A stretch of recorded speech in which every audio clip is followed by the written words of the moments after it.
poverty in Angola? How can there be any poverty in Nigeria? And yet you do. So I have a feeling that it is more a case of management than a case of your history. I think the management is not improving, and that must be because education is not improving. Am I right or am I wrong? Yeah, Ambassador, I can't say we can resume it, we can only say it, we can only, let's say, take a shortcut as bad management is the only reason.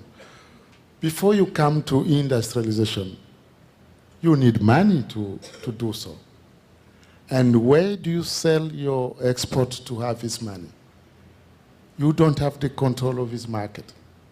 They are almost the one who dictate the price of your raw materials. Just take let's say the volume of what you export as raw material and the quantity of the money you get from the international market, where you don't have no control. I think you should look at, don't look at the issue in a very isolated form. You should look at the issue as a global issue of the global economy, of the goodwill of the big powers, the developed world, who actually is interested in having Africa sending the raw materials. Sure, we do understand that we need to improve our management, and this effort is going on. And I don't think you don't have good examples in Africa. So Ambassador, I can see you are always coming to bad examples. I would like you also to come back to good examples in Africa of management of what Africa can also offer. Africa is not a problem today. Look at Africa as an opportunity. I think this is the way of looking at Africa. If you want really to see the real picture of Africa. Today, Africa is not a problem, it is an opportunity. You have just referred to those raw materials existing, potentialities exist in Africa. It is you have almost 1 billion people. It's a big market, Africa. I understand that the power of this market, I mean, the possibilities as possibility of buying of this market can be limited. But still, Africa is an opportunity. So I don't think you should look at Africa as a problem. This trend should be corrected. I can say is generally the trend you find whenever you speak about Africa, you look at Africa as a problem. Africa is an opportunity. No, I'm willing to go further. I don't see Africa as a problem or as an opportunity. I see Africa as a solution. Okay, so thank you. I am further down the road than you believe. But I want you to be further down the road also and to see yourself as a solution, because you have great integration politically. But I don't see an equal integration economically in Africa. And I think that's what is needed. More economic integration in Africa. Yes, Ambassador. I think before you come to economic integration, you should create conditions. You should first create the conditions of this integration. What we are trying to do today, we have what we call connectivity of the continent. Connectivity in terms of infrastructure, roads, connectivity in terms of energy. Unless you have those basic solutions, you won't speak about integration. How are you going to sell your goods from country A to country B if you don't have a road? So you should start from there.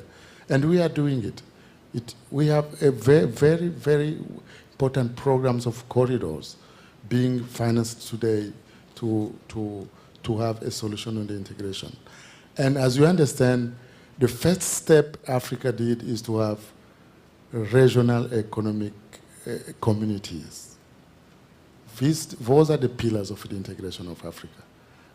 And integration, actually, let me just say that we at the African Union are working on 4 pillars, main pillars, to face all those challenges. You have peace and security as a pillar. You have development and cooperation and integration as second pillar. You have the shared values as well, and the strengthening of the institution of the African Union itself.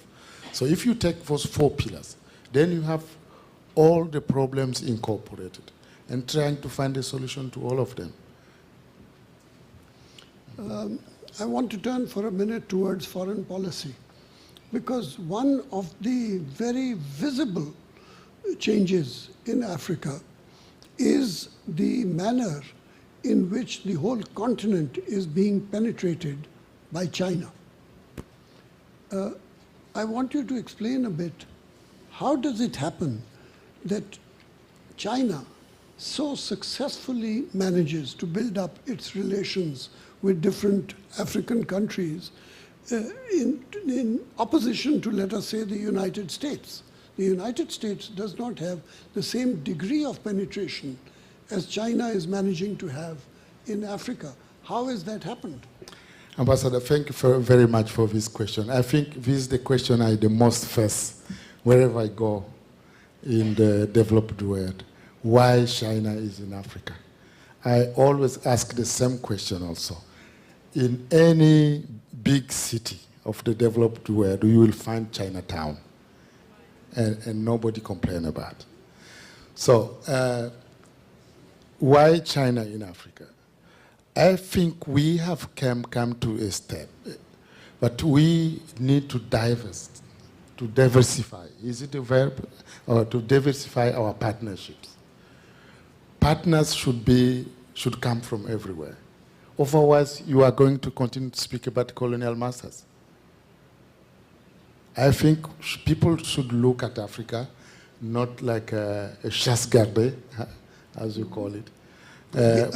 Game preserve. Yes, a game preserved, but a continent which is free to develop its partnership with any partners who is willing to cooperate with Africa.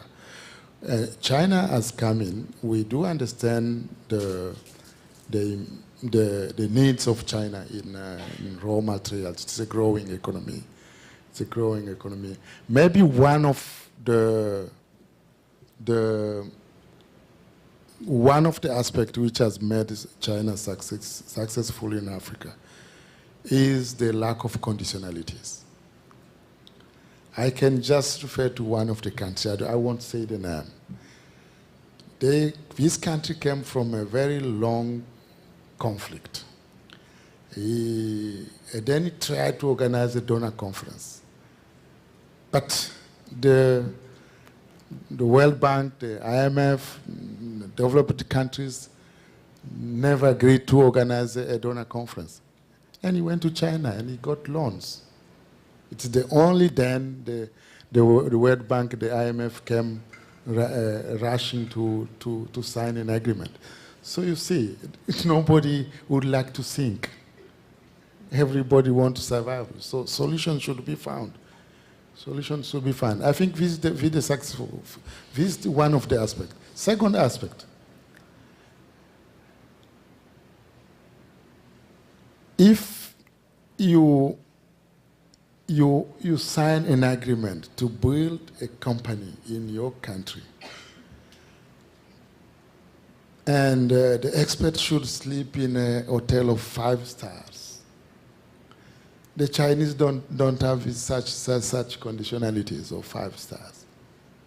They will come, they will grow the vegetables, even working, and they will sleep. Maybe not in a hotel of five stars. I'm just saying it openly, the way I see it in Africa. I think those are the parts of the problem we can look at. I